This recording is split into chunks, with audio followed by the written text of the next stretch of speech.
You want to be. Yeah, so the more you are over the hands, the more pressure you put over your hands. At this stage here, it's just to warm it up. The good stuff's coming later, right? Okay. So we're just rocking side to side 20 times. So that's your wrist extension. And then after this, we'll go to wrist flexion. So then turn the hands through the back like this. Yep. Yeah. Bring the hands back. Yeah.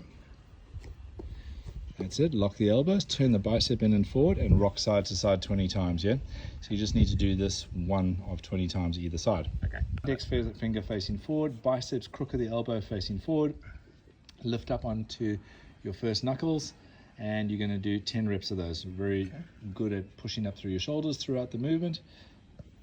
So wrist extensors, or flexors, wrist flexors. Stretching out that forearm. So this is a really good stretch for that typical golfer's elbow, tennis elbow syndrome. Keep this flexible and you won't suffer from that. So you're going to do 10 of these. Rocking your fists back and forth, yeah? And so you're going to do 10 reps like that. Wrist rolls, 10 in one direction, 10 in the other direction. Scoop your pelvis up and under. Make sure you're not hyperextending your back, you're more scooping your pelvis, which you're doing. You pull your knees out against the band to switch on the external rotator. And we're going to do 10 reps of this beauty. Arms overhead.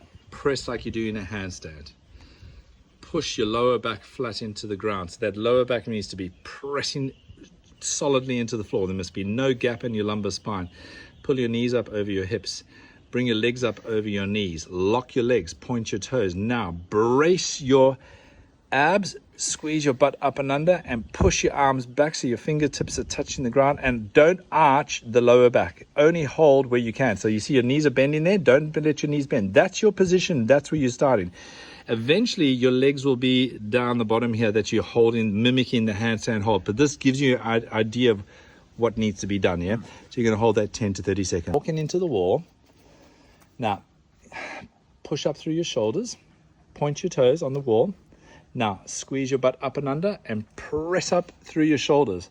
So what you want to do here is ideally walk a little closer into the wall so that your forehead is coming almost into the wall. Yes, press your forehead into the wall.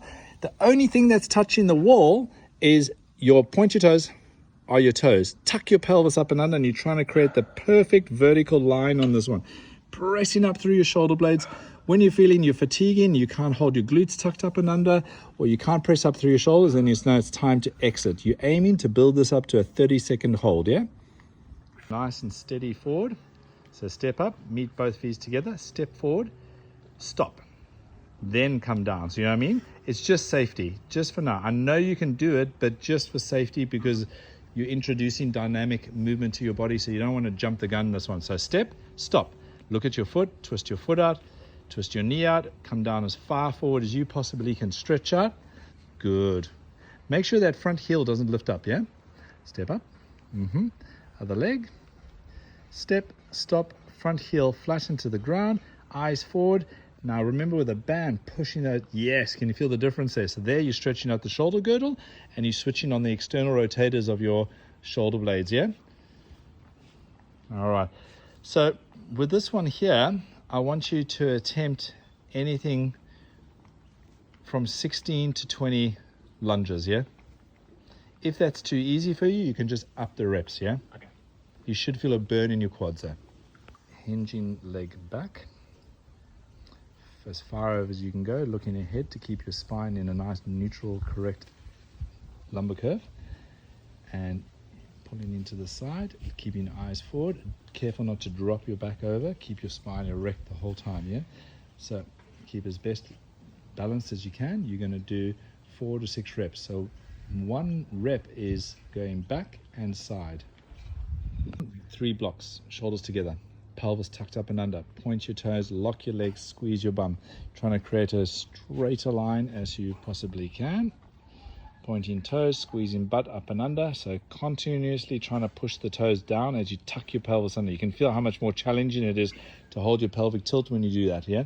And you're going to hold this position for up to 30 seconds. Scoop pelvis up and under, shrug shoulders, row. Good, hold it, keep your pelvis tucked up and under. That's awesome. So you're going to do 8 to 12 repetitions. If you shuffle your feet further forward, it's going to be more challenging. If you shuffle your feet back, it's going to be easier. So you just dial it up and down so you get really good range and able to at least do 8 repetitions, pushing up to 12. Good. Good shrug of the shoulders. Good little pause at the back there. All right, that's picture perfect. All right, so head forward, head forward, head forward, tap, press it up, round your back up. Okay, good. So working up into the 4 to 6 rep range.